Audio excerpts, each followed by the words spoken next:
बिल्कुल। आज इंदिरा गांधी नहर पे वन और अभ्यारण्यों पे मांगों पे चर्चा हुई है। मैं आपको बताना चाहूंगा कि मैं सीमांत के उस क्षेत्र से आता हूं जहां पर इंदिरा गांधी नहर की कल्पना जहां के लिए 1957 में की गई। 1957 में जब इंदिरा गांधी नहर सिंचाई परियोजना की कल्पना की गई थी, तब ये सोचा गया था कि देश के आखिरी हिस्से तक हम पानी पहुंचाएंगे। 1980 में जैसलमेर के मोहनगढ़ में पानी आया और 1980 से लेके आज तक 44 साल तक मेरा क्षेत्र नहर के इंतजार में आस लगाए बैठा है। प्रदेश की सरकार से मैं आप सभी के माध्यम से निवेदन करूंगा कि इंदिरा गांधी नहर परियोजना का जो एक्सटेंशन रुका हुआ है, आप जल्दी से जल्दी करवाएं ताकि सीमांत के उन लोगों को पानी मिल सके। आपको बताना चाहूंगा कि जैसलमेर के गुंजनगढ़ गांव के बाद में इसका एक्सटेंशन नहीं हुआ और सीमांत के उन लोगों की जो आजीविका है वो पशुपालन पे है। अगर वहां तक पानी पहुंचेगा तो वहां पे खेत खलिहान भी होंगे, किसानों की आय भी बढ़ेगी। और वो जो नहर है उसका एक्सटेंशन रुकने का जो मुख्य कारण है, वो मुख्य कारण डीएनपी है, डेजर्ट नेशनल पार्क। आपको बताना चाहूंगा कि 1980 में एक नोटिफिकेशन आया और उस नोटिफिकेशन के बाद में डीएनपी क्षेत्र को नोटिफाई किया गया। डीएनपी क्षेत्र के अंदर लगभग 3162 वर्ग किलोमीटर क्षेत्र है और जिसका 1962 वर्ग किलोमीटर क्षेत्र जैसलमेर का और 1200 वर्ग किलोमीटर क्षेत्र बाड़मेर का है। 185 राजस्व गांव इसके अंदर है। आप विश्वास मानेंगे कि 1980 के बाद में ना आबादी भूमि बढ़ी, ना किसी तरीके का नया डेवलपमेंट हुआ।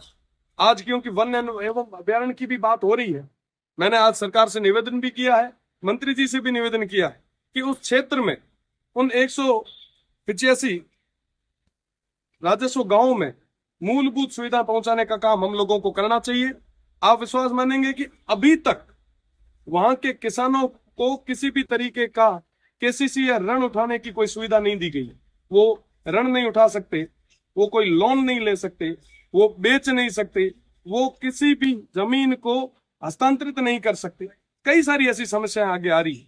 तो इन सब तमाम चीजों को मैंने आज माननीय मंत्री जी के सामने और प्रदेश की सरकार के सामने रखा है।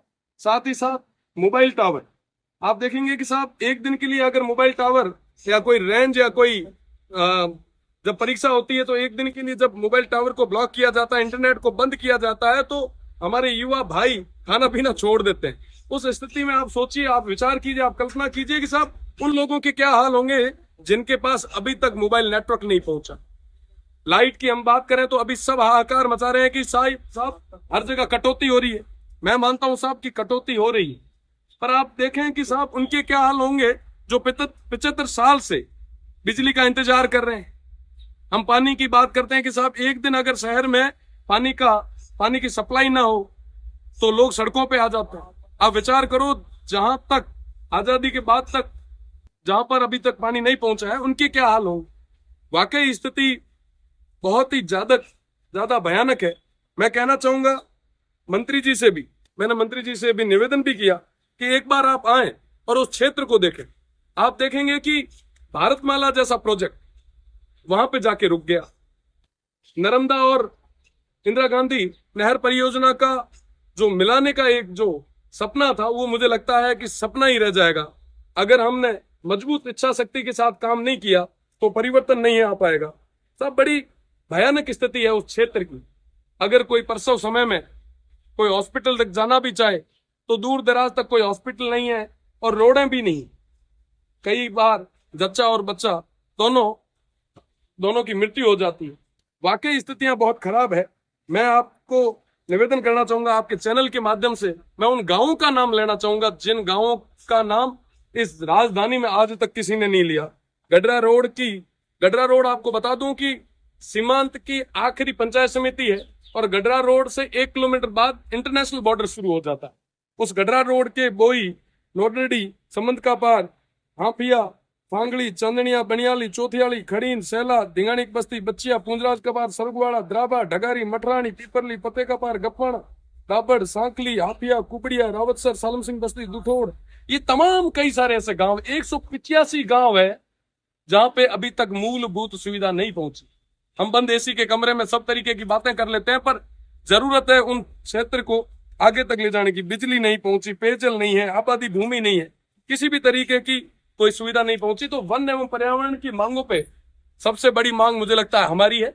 और इंदिरा गांधी नहर सिंचाई परियोजना की बात हो रही थी, तो इंदिरा गांधी सिंचाई परियोजना एक्सटेंशन होना चाहिए और सीमांत के आखिरी गांव तक पानी पहुंचना चाहिए। आपके माध्यम से पुनः मैं मंत्री जी से निवेदन भी करूंगा कि एक बार, आप बहुत संवेदनशील है, एक बार आप उस क्षेत्र का जायजा लें और निश्चित रूप से हम सब मिलकर सामूहिक प्रयास के साथ में एक बदलाव लाएं। बहुत बहुत